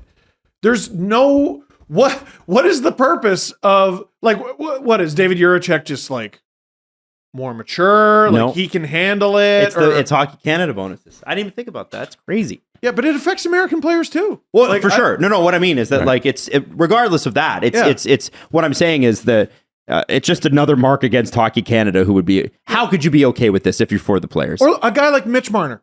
The year the Leafs were gunning for last. Mm-hmm. You have to make a decision. Should he make the team or should he go back and play junior? There's no, well, you know what? We think he's good enough so we can put him in the minor. There's none of that. And they ran the show. He won the MVP, every MVP you could win, and won every trophy. All right. It wasn't even fair. It's ridiculous now for Shane Wright to play for Kingston. And Kingston would benefit because they get Shane Wright. And also, Shane Wright probably wouldn't ever play for Kingston. They would trade him. Because this is what always happens when you have the star player on the OHL team. They trade him for draft picks for kids who aren't even born yet. And it's like 48 draft picks, too. A 2048 first round pick through 2054, and they'll get all that for Shane Wright. And then Kingston wants this because they have this weird, stupid agreement that's clearly corrupt. Sorry, go ahead. No, the last time Shane Wright played in the CHL for Kingston, he had 160 points in 121 OHL games. He shouldn't be playing in that league. No.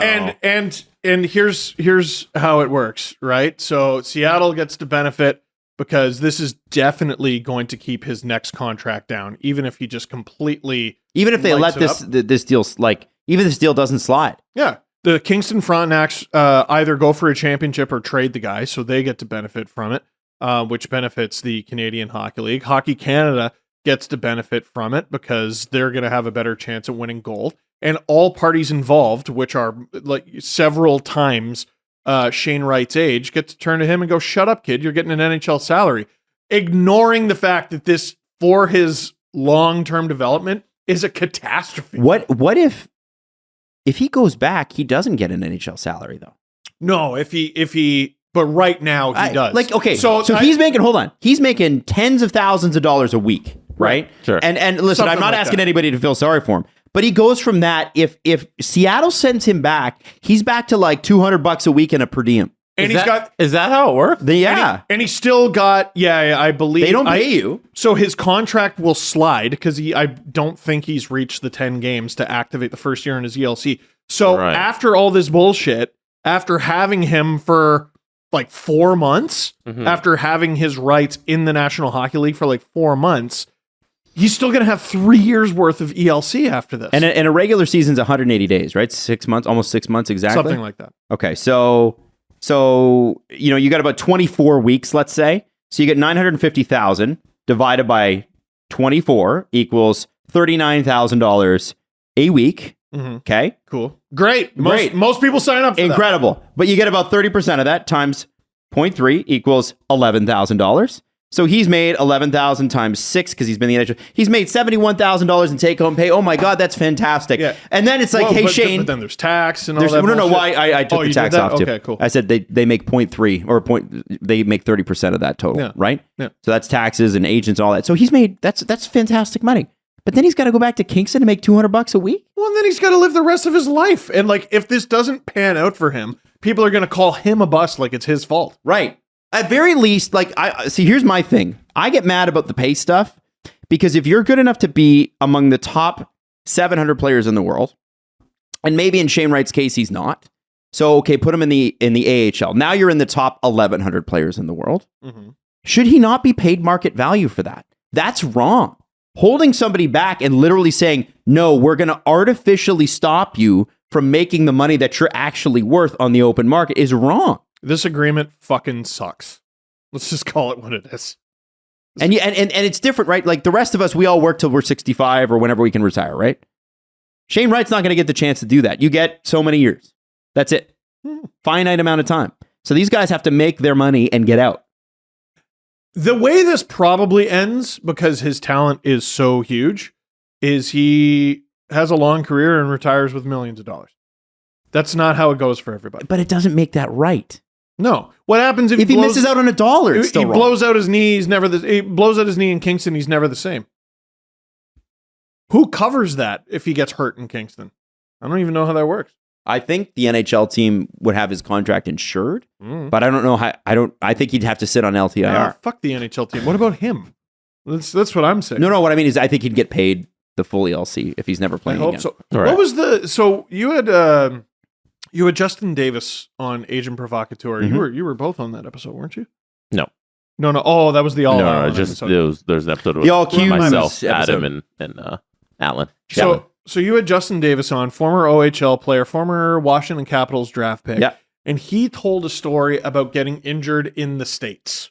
Yes, the concussion that he had, and I believe was he Sioux? He was playing for the Sioux, I believe. Yeah, but it was in the States. It was in the States, and they were trying to rush him to the Canadian border so that he wouldn't have to be in an American hospital, so they would because they would have to pay for it.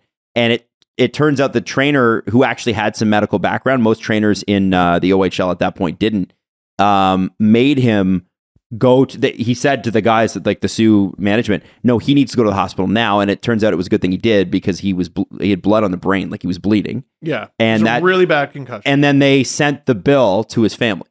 Right.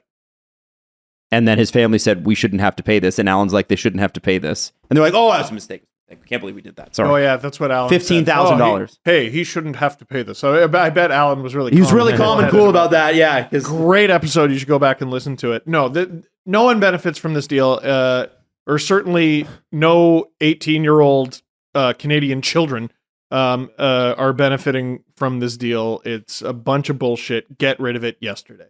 So Shane Wright, he's played 7 NHL games so far. He's been scratched for 11 of the 18 games that the Kraken have played. That's a ridiculous number. So the way this is gonna go for the next couple of weeks is Shane Wright goes down to AHL, and then after that, he has an option to come back and play. I believe they have one game versus Montreal, where they've been eyeing that on the schedule. Shane Wright might be able to suit up for that game if they want to do the revenge Shane Wright game. Throw him to the Wolves. Right. Throw him to the fucking Wolves. I saw that mentioned, and I was like, I don't think that happens. I think they probably just leave him scratched until the World Juniors. He does that 2 weeks in the World Juniors. Then in January, you have the option. So this decision, they've delayed it by 2.5 months here, which is, I think, very interesting and a good strategy, I guess, by the Kraken, because they're out of options. Like, he's not good enough to make the team right now, clearly. Right. So they're doing everything they can to the credit of the Kraken. They're trying to get him actual games that they think he's going to benefit from. So kudos to them for doing that. And then January, when the World Juniors is over, they have to make a decision. If he plays 2 more games, ELC kicks in, or he goes to Kingston, where they're in the middle of the pack of the OHL stand, so they're going to trade him somewhere. So he's not going to play in Kingston, he's going to play somewhere else. So to your point, where the Kraken do deserve credit is they're gaming the system. Yes. They found a loophole in this ridiculous agreement where it's unsafe.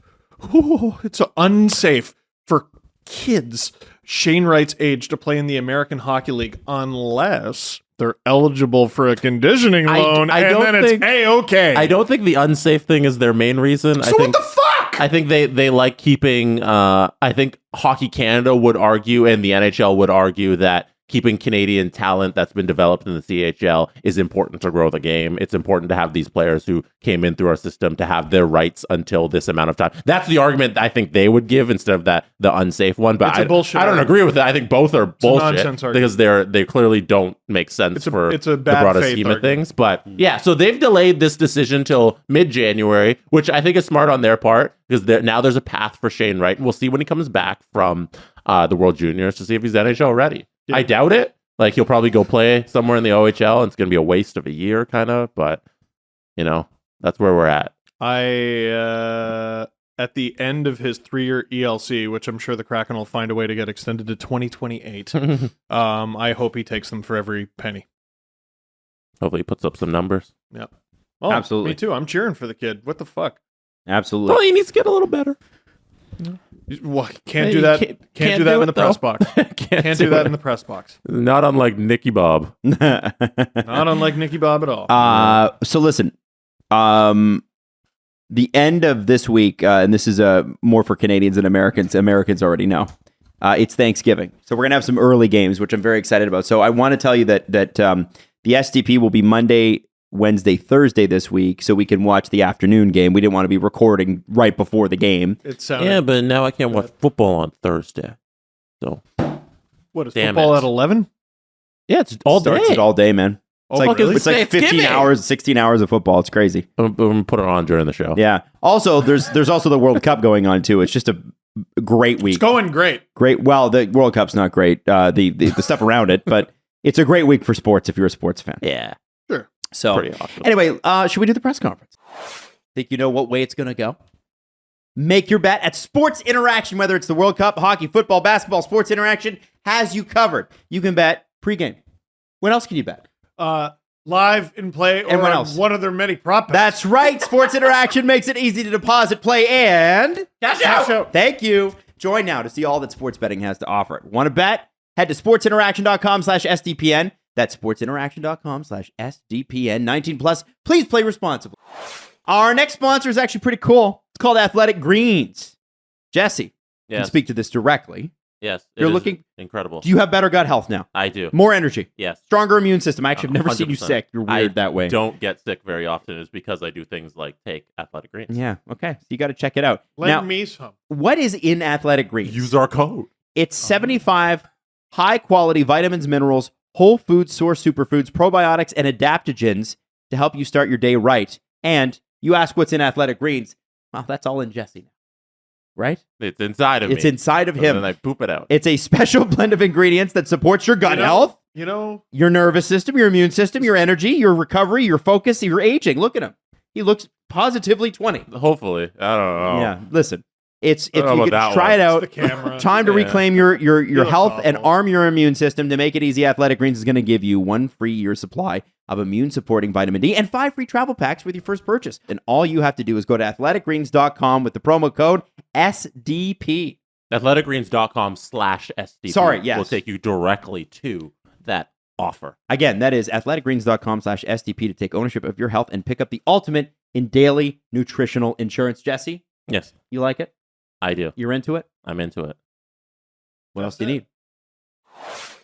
This show is sponsored by BetterHelp. And, one of the things that we know about the holiday season is it can be very hard. You've got the time changing. You've got the cold weather. At least up in Canada we do, if you're listening from a hot weather climate. And you know what? Frankly, it's just a lot of stress. It doesn't have to be, therapy doesn't have to be something that you jump into because everything's burning down around you. Sometimes it's like, you know what? I'm feeling a little stressed and I want an unbiased opinion on my life. That's not bad. Right? Good thing to have. BetterHelp is a good option for you. It's cheaper than regular therapy. It's the world's largest therapy service, matched over 3 million people with professionally licensed and vetted therapists, available 100% online, and it's affordable, like I said. You fill out a brief questionnaire. They match you with a therapist. If things aren't clicking, you can switch to a new therapist. No waiting rooms, no traffic, no endless searching for the right therapist, because you got to have a little chemistry, right? You got to have somebody that you feel understands you. You can learn more and save 10% off your first month at betterhelp.com/SDP. That's betterhelp.com/SDP. The Presser. SDP. The Steve Dangle Press Conference. First things first, Adam Wilde, you've been talking about things coming up this week. Also this week, Black Friday. And that means sdpnshop.ca is having a Black Friday sale. It's going to kick off Thursday, and it's going to run through Sunday. How do you participate in this Black Friday sale? You're asking, you listening or watching right now. Shout out the window. I want a shirt. You go to sdpn.ca. We have a little newsletter. You sign up for the newsletter between now and Thursday. On Thursday morning, the newsletter is going to spit out a little promo code to you where you get a bunch of discount on everything on our shop. So sign up for our newsletter between now and Wednesday night, I guess. So you'll be ready for Thursday morning. If you want to get some stuff from the shop, we're going to have a little discount code to you, email subscribers. So sdpn.ca, hit that little newsletter subscribe button. I got that newsletter today. I got to see S's video from Detroit. That's a different newsletter. That is S's Never mind. blog that goes to your inbox every morning. But it's Also but do if you're that. on the mailing list, No, that's a different mailing list. that's a different mailing. He has a mailing list for his blog. Oh, We have a mailing list for our shop and fun things that come out on the I site. see, So okay. that's receiving his blog right to your inbox. I love learning. Yeah. yeah. This is the thing. Anyway, so hit that up. Well, there you go. Yeah. Very excited. By the way, is this a real Black Friday sale or is it a fake one? What do you mean? Well, I mean, because there are Black Friday sales. Have you seen that the meme going around where it's like it's the Bravehearts like hold, okay, and then and it's like it's like $6.99 on Monday, $6.99 Wednesday, and then it's $6.99, but the crossout is $9.99. Because that's what a lot of Black Friday sales are like. They throw a fake price up to make you feel like, oh, I'm getting 30% off this item, and it's the same price because people go in and they just buy a bunch of shit and they're like, well, I'll trust the sticker tag, and they shouldn't. Feels like that should be illegal and you should get sued a lot. It's not. Or if you do people raise the price? You can raise it overnight and then there's dip ways it. around it. Like on Monday, this thing cost $10, but Thursday it's $5. But originally it was a $5 Yes. item. Happens all the time. Ah. Most Black We Friday won't be doing sales, that. most Black Friday sales are fake. And Most of them. then you got to go back to Junior. Yeah.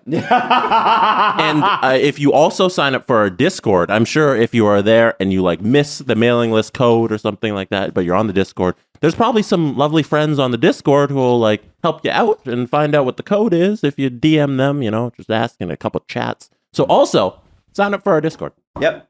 Definitely. It's a very important place as Twitter melts. We have a lot of people on our Discord, and it's fun environment. The head of Twitter France just quit an hour ago. I don't know what that means, but he says it's He over. said, au revoir. Au revoir. Sacre bleu, like blue, the bird. It's a blue bird. First question. This comes from Blue Michael. oiseau. Michael at _CAC. I ordered 2 Rangers jerseys this weekend, even though I'm not a fan. I just like the look. I'm getting the regular one customized with King Hank, but the reverse retro. I'm stuck between. So he's getting the regular one customized with King Hank. Great decision. He's getting a reverse retro. He's stuck between 2 players. Mike Richter or Marek Malík.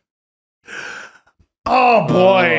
All right, Michael says you make the call. I think that's hilarious. Don't go for the lulls. Go get the Mike Richter jersey. No! Don't be out of your mind. Marek Malík had one highlight, which TSN played for 25 years, and finally, no, because they don't do a top 10 anymore. They do 1v1. That's true. Sponsored by Dodge, and Steve's never heard of them. No, I want you two to fight it out. And I am telling you, Mike Richter is the guy. He's a legend. He's a Hall of Famer. Marek Malík was a average at best defenseman who was super tall. Average is average. So wait, on his best game, he was the 6th best defenseman. Jesse, I'm sorry, Adam is more anti-Malík than he is pro-Richter. Jesse, I think, wanted Malík, but you're switching. No, not at all. Having a Marek Malík jersey is such a deep cut NHL reference that anybody who sees that on your jersey, that's a high five. That's what jerseys are for. For a guy who's not a fan of a team, go get the fucking special jersey. Here. Making a deep cut reference. That's Greatest awesome. hits. What's Get their your name? greatest hits. What's their name? Michael. Michael?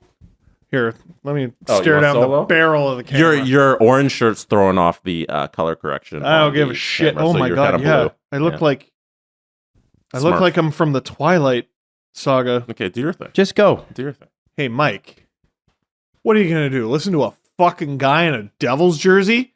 Oh. Get Marek Malík.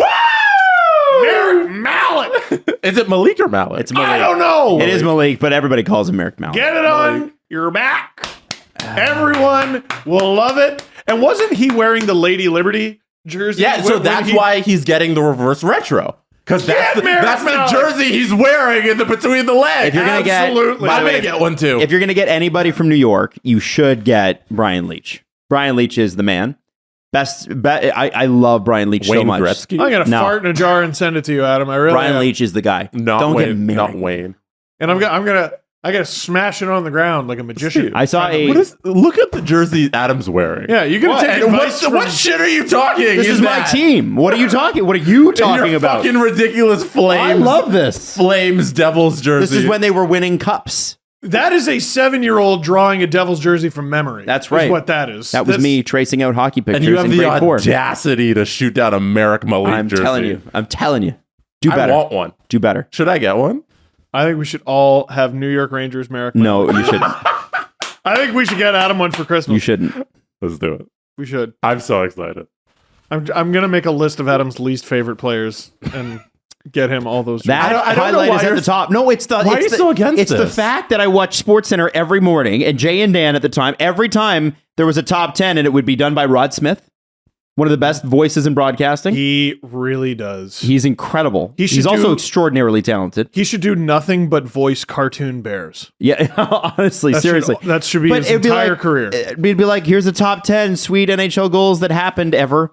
And Marek Malík's at the top. And they're like, oh, and the goal's good, but it's not even that great. It's just that it comes from a locomotive of a human being. When the shootout was first invented. Yeah. And like the Rangers were kind of shitty anyway. Like it was just sort of all a big surprise. I'm gonna get a custom shirt that's Malík doing the celebration and Olaf Kolzig looking behind him. It was on Kolzig too, eh? It was on Ole the goalie. Best goalie in Caps history. Ole the goalie. He was the top rated goalie in NHL. I want to say 2000. No, it was NHL 99. Wow. No way. Because I want to say he just came off winning the Vezina. He was crazy. He was in crazy 97. good. Not so good with the Leafs, but He never played a game. I know. But he was Leafs property for Him a bit. and the Leafs made a huge trade for a guy named Richard Pettiot, who I knew as the worst Marley. He was not good, but I think it might have had something to do with that he was never in the plans. But he went on to play NHL games after. Oh, that's cool. Yeah. Good for him. Adam, I don't know why you're such a hater. Let people have fun with jerseys. Because I'm a Devils fan. You're wearing the most ridiculous jersey. You have Okay. the audacity. All right, next question. This is from Sir Digby Chicken Caesar.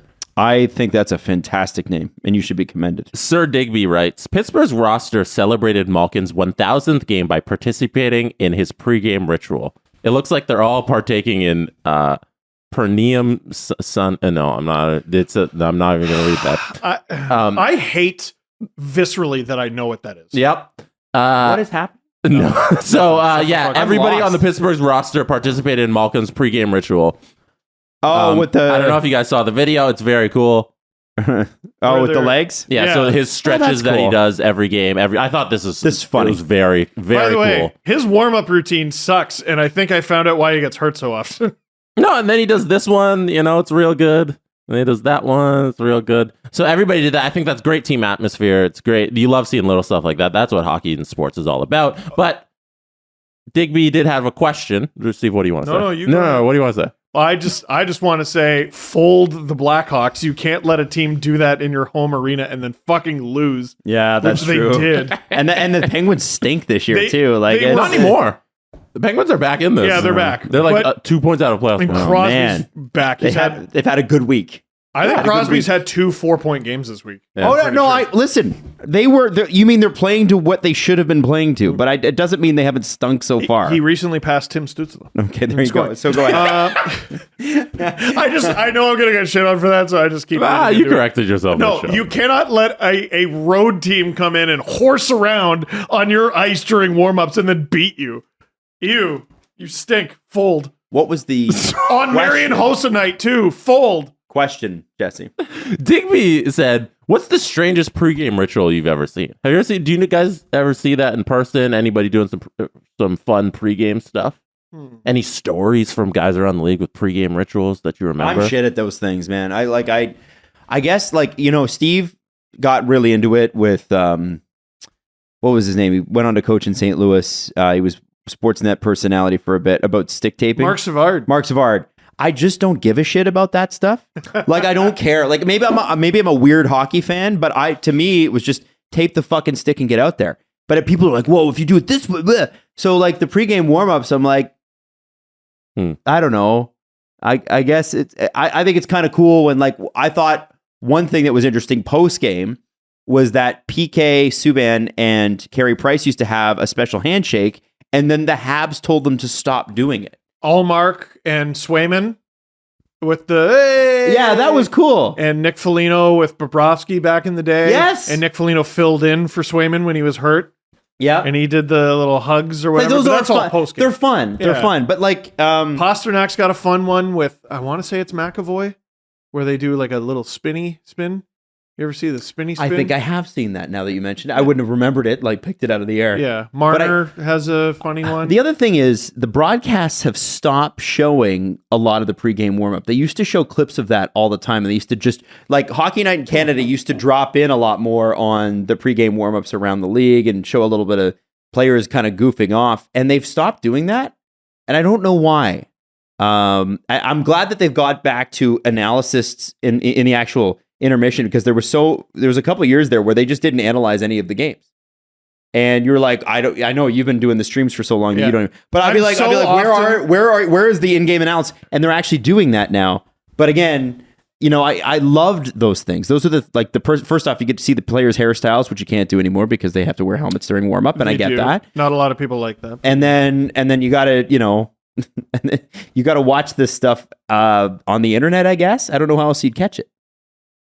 Like very often, like Kyle Bukauskas or Sean McKenzie will be down there waiting to interview someone, and they'll pick up on stuff. I don't know. I guess is that one of those things that it's just I think there's something to be said for you had to be there. For being at the game and getting to I don't know. Some things are for in-arena fans.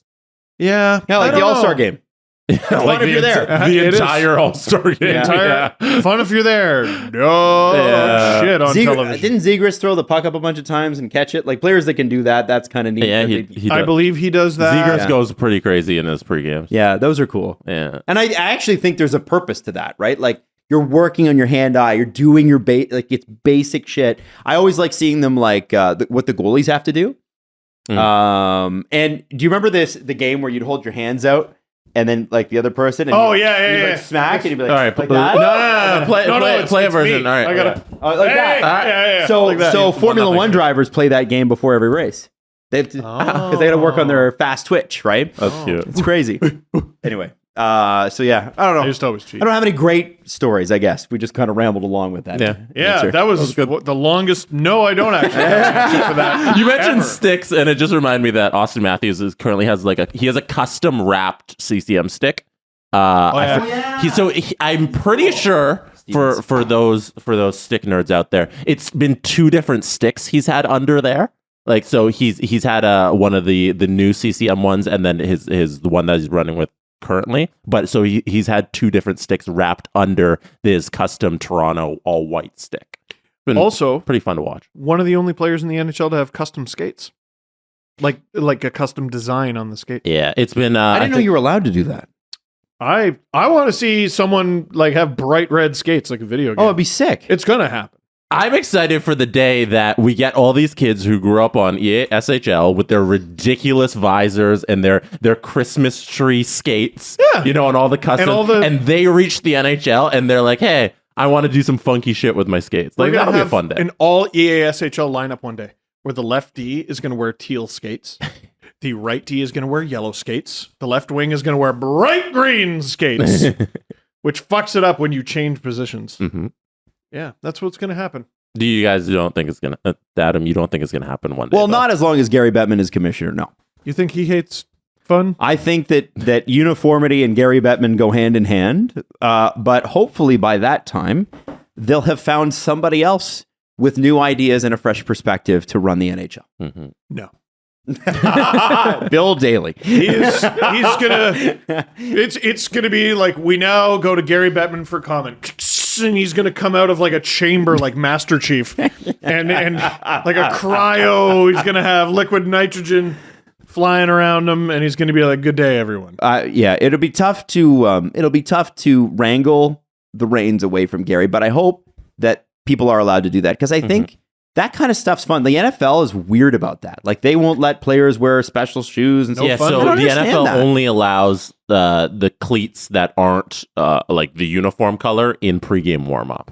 So like you'll see guys in the pregames wearing these fucking awesome shoes, and then they're not allowed to wear them in game. I understand it from the perspective that if you're the NFL and you got to deal with Nike, Adidas, and Reebok or whatever, right? Those are your 3 shoe sponsors, because not everybody wears Nikes in the NBA or in the NFL. Reebok's even owned by one of them, and I don't Yeah. remember which one. Yeah. Adidas, yeah. But whatever it is, Sure. I still feel like as a player, you should be able to go to that brand that's sanctioned by the NHL so that you're not squeaking in there like they used to do with the Beats headphones, and get free advertising that way. You should be able to do that and like have your own sort of design if you want to. Like, let people express themselves. Right. It's fun. You can. It just has to be within the color scheme of the uniform. Right. And the thing was, like, you used to be able to do that in the 70s with the type of gloves you wore and the type of hairstyle you had. Like, the reason a lot of these guys, like some of these guys were famous just for their mustaches. And just for how long their big ass mullets were, and then they put helmets on everybody, and you can't see it as much anymore. Like there's got to be something where stars have to be able to be stars more than just their play. To the credit of the guys in the game right now, we're starting to see it, because this Auston Matthews stick that began this conversation is a 1 of 1. This is the only man in the universe using this stick. It is a custom wrap job. It is beautiful, and that's truly unique and out there. And like, I'm looking at this, I'm like, that's awesome. That's something unique to Matthews. He's such an important player. Like they're pushing the boundaries here. Yeah, like I know this probably sounds like we're talking about nothing, and I know he's a Leaf and we're a bunch of Leaf fans in here, but like no one in the NHL's like doing a lot of this shit. I'm sorry, he's the biggest star on the biggest team. It means something. Dude, like he's got a weird little pencil mustache that he just... he's more important than McDavid? How dare you? Yeah. No, he's got We're not saying that. Weird little mustache that he rocks because of superior confidence. Yeah. He the earrings, the stick wrap, the skates, the style, the everything. Like, he is a very loud and flagrant fuck you. Like, in a league full of dudes who are like, ooh, they have a hat with a brim. Do you ever wonder in Look an at his hat alternate with a brim? In an alternate world where Lou Lamoriello continues to be the GM, how much longer it would have been before the players would have lost their minds with the whole rules that he had? With Lou's rules, like you can't. Oh, Lou would have made him change the spelling of his name. Yeah, I don't know any Austons with an O. It's an I now. Like he would have. Seriously, who do you think you are? He makes a call to his parents. Yeah, with that individualistic way of spelling your name. It's Auston with an I now. I like that. I like that a lot. You would have made him change it. I keep spelling it wrong on the checks I send you. And I'm just going to stop correcting them, and you need to change your name legally if you want to get paid. There you go. I think it's fair. I like that. Any other questions, Jess? We're good. Okay. Well, I know what we're going to be in the most trouble for this episode, and it was that last little bit between the two of you where you guys said Auston Matthews is important. And you said the Leafs were the most important team in the league. Oh, mama, I can't wait for the replies on that. I'm Adam Wilde, and I didn't say it. Because you love the devil. Yes! The Steve Dangle Podcast. Powered by Sports Interaction, Canada's Sportsbook. Follow the guys on Twitter at Steve_Dangle, at Adam WYLDE, and at Jesse Blake. Connection complete.